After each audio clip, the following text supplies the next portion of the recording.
Bulletin की शुरुआत करते हैं बड़ी खबर के साथ। रोजगार को लेकर बोकारो के वेदांत इलेक्ट्रो स्टील गेट के सामने हिंसक झड़प हो गया है। रैयतों ने पुलिस पर जानलेवा हमला कर दिया तो पुलिस ने भी लाठीचार्ज किया है। पुलिस और रैयतों के बीच हुई इस हिंसक झड़प में थाना प्रभारी समेत 9 पुलिसकर्मी घायल हो गए। ये रिपोर्ट देखिए। रोजगार को लेकर सड़क पर संग्राम।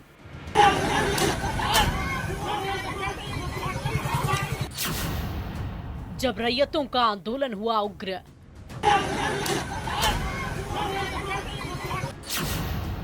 पहले धक्का मुक्की फिर पथराव की नौबत आई।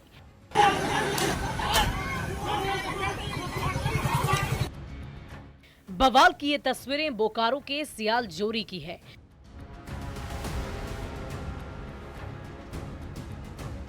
जहां Vedanta Electrosteel plant gate पर रोजगार की मांग को लेकर रैयतों का आंदोलन हिंसक रूप ले लिया।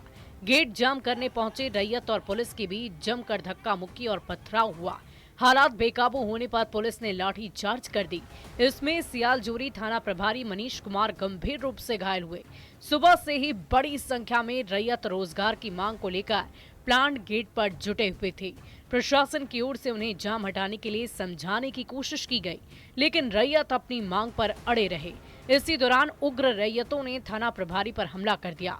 सिर पर चोट लगने से वो जख्मी हुए और उन्हें तत्काल अस्पताल ले जाया गया। शांतिपूर्वक धरना द्वारा अनुमति मांगा गया था, लेकिन वो हुआ नहीं।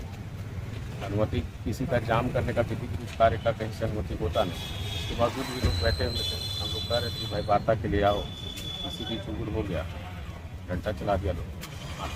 लाठी घंटा से पहले से भी स्थिति नियंत्रण से बाहर देख पुलिस को लाठी चार्ज करनी पड़ गई।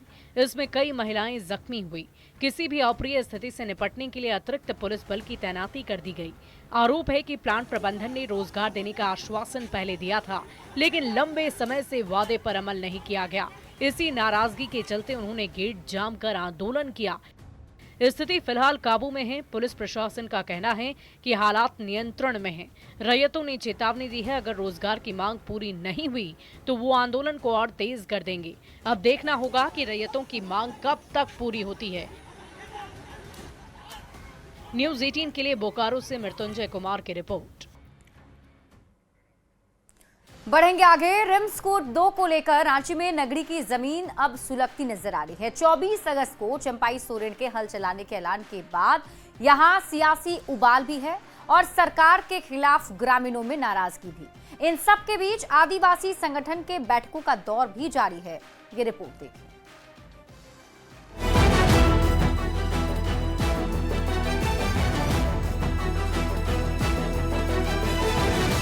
रांची में नगरी की जमीन रिम्स 2 के फीवर से तपती नजर आ रही है। 24 अगस्त को रैयत, ग्रामीणों और आदिवासी संगठनों ने नगरी की जमीन पर हल जोतो रोपा रोपो कार्यक्रम का ऐलान कर दिया है।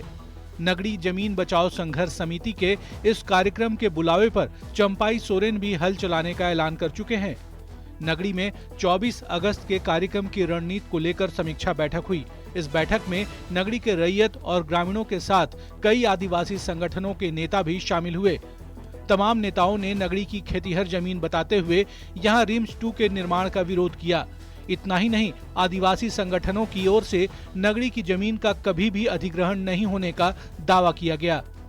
24 तारीख को हम लोग यहाँ नगरी का जो जमीन है उसमें हल चलाएंगे और रोपा रोपेंगे। कार्यक्रम यही है कि रिम्स 2 आप जरूर बनाइए, लेकिन नगरी का उपजाऊ जमीन में आप रिम्स 2 मत बनाइए।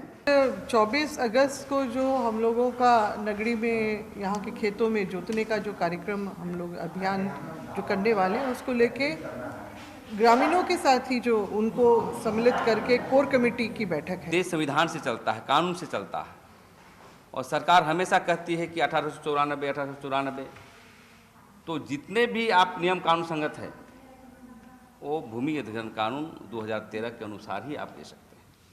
उसमें स्पष्ट कहा गया है कि यदि 5 साल यदि आप इस्तेमाल नहीं कर रहे हैं। नगरी में विरोध और संघर्ष के इस माहौल में ग्राउंड जीरो पर रैयतों को सुनना भी बेहद जरूरी है। ग्रामीण मुख्यमंत्री से मांग कर रहे हैं कि रिम्स 2 के लिए नगरी को छोड़कर किसी और जमीन पर विचार किया जाए।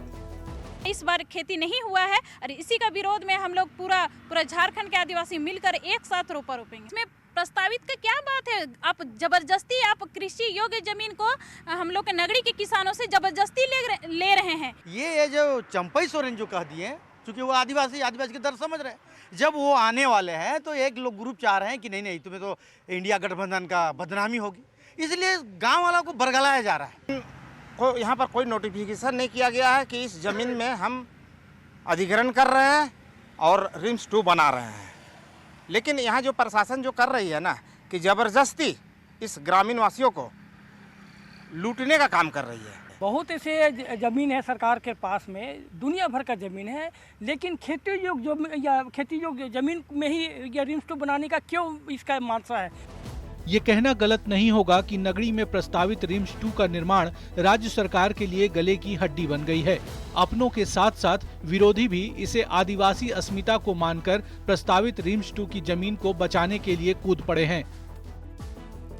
जमीन को लेकर सियासी उबाल भी है और एक तरीके से ग्रामीणों का विरोध भी साफ नजर आ रहा है। अब ऐसे में देखना है कि सरकार नगरी की जमीन को लेकर वास्तव में क्या कुछ फैसला लेती है। संजय कुमार सिन्हा, न्यूज़ 18, रांची। और अब रुख करते हैं अगली खबर की ओर। झारखंड के हजारीबाग जिले के बड़का गांव में जमीन अधिग्रहण और विस्थापितों के मुद्दे पर फिर से राजनीति गर्मा गई। पूर्व विधायक अंबा प्रसाद ने पुलिस प्रशासन और कंपनी पर गंभीर आरोप लगाए, वहीं कंपनी ने भी उन पर पलटवार किया है। ये रिपोर्ट देखिए। रैयतों को पुलिस 2 दिन तक उसको मारपीट करके उसके बाद कल जेल भेजने का काम किया। हजारीबाग के बड़का गांव की पूर्व विधायक अंबा प्रसाद अपनी ही सरकार के खिलाफ उतर चुकी हैं। रविवार को प्रेस कॉन्फ्रेंस कर रैयत और विस्थापितों के मुद्दे पर अंबा प्रसाद ने बड़ा बयान दिया है। उन्होंने कहा है कि जिनकी जमीन गई उन्हीं पर FIR दर्ज कर जेल भेजा जा रहा है। मैं आपके माध्यम से हजारीबाग जिला प्रशासन को यह चेतावनी देना चाहती हूँ कि आपको जिसके अवैध खनन पे जो ताला लगाना चाहिए, आप उल्टा कार्रवाई रैयतों पे कर रहे हैं। आपको जिसके साथ खड़ा रहना चाहिए, आप उनके साथ खड़ा नहीं रह के आप यहाँ पे माइनिंग माफियाओं के साथ खड़ा दिख रहे हैं। ये सारा रवैया बंद नहीं होगा तो हम लोग जितने भी यहाँ के प्रशासनिक पदाधिकारी, जो भ्रष्ट पदाधिकारी है, जो माइनिंग माफियाओं के साथ लिप्त है, उनका जो कार्यालय है उसको घेरने का काम हम लोग करेंगे। अंबा प्रसाद के इन आरोपों पर ऋत्विक कोयला उत्खनन कंपनी ने भी पलटवार किया है। कंपनी का कहना है कि अंबा प्रसाद और उनके पिता और उनके भाई खुद कंपनी के मालिक से 3 बार हैदराबाद जाकर मुलाकात कर चुके हैं। देखिए सर, ये आरोप एक तरह से पूरी तरह से बेबुनियाद है, एक ट्रिम्ड किया हुआ वीडियो है, क्योंकि ये तो मैडम से क्वेश्चन पूछना चाहिए कि वो ऑलरेडी मालिक से हमारे मिल के आए हैं। 13 तारीख को गए थे और 14 तारीख को उन लोगों की मीटिंग थी नीलोफर रेस्टोरेंट में। क्या बात हुई, ये मालिक और उनके बीच की बातचीत है, लेकिन जो उन्होंने आरोप लगाया है वो सरासर बिना मतलब का और बिना सिर पैर का आरोप है। अमित मंडल ने सरकार से निष्पक्ष जांच पर भी संदेह जाहिर किया, तो वहीं पूरे विवाद पर जेएमएम ने साफ किया है कि कानून सबके लिए बराबर है और सरकार आरोपों की जांच जरूर करेगी। पॉलिटिशियन है तो पॉलिटिक्स कर रही होंगे, वो करना भी चाहिए।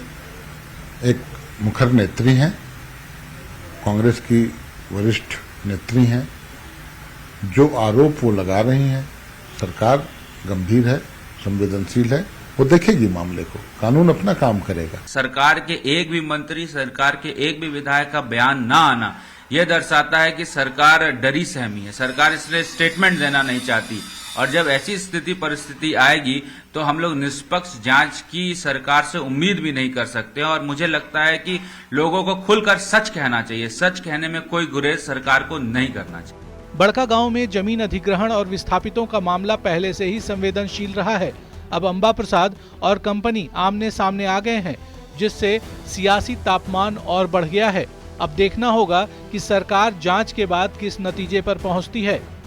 न्यूज़ 18 के लिए हजारीबाग से सुशांत सोनी की रिपोर्ट। और इसी के साथ इस बुलेटिन में अभी के लिए बस इतना ही। आप देखते रहिए न्यूज़ 18 बिहार झारखंड।